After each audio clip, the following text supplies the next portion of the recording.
Today's Merlin Falcon program was wildly successful, thanks to all who participated in this nature event. Here's a few photos and a couple short video clips from today's adventure. We're watching Merlin Falcons with everybody who came for the Merlin Falcon program. Let's video him until he leaves.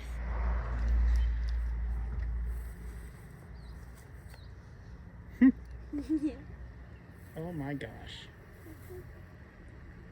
Oh, he scratched his face again.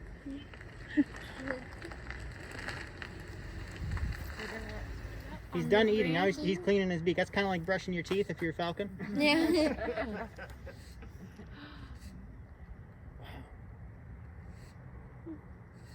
know, you don't want to stop. I've seen that before.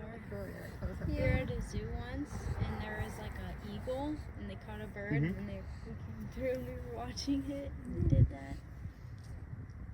Foot stomping. Yeah, what's that foot stomping about? Oh, he's got to clean his toes too. Yeah. He's got to brush his teeth, and he's got to clean his toes. Well, if you eat with your toes, I guess. Yeah. Yep.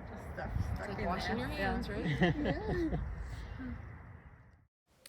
For the next Wild Neighbors Nature Connection adventure, please join me for the upcoming Mother's Day Wildflower Walk, for an easy half-mile, 60-minute walk along the Cuyahoga Trail to experience the wildflowers that adorn the banks of the Susquehanna River. Meet at Riverfront Park in Sayre, Pennsylvania at 8 o'clock a.m. on Sunday, May 9th. Hope to see you there.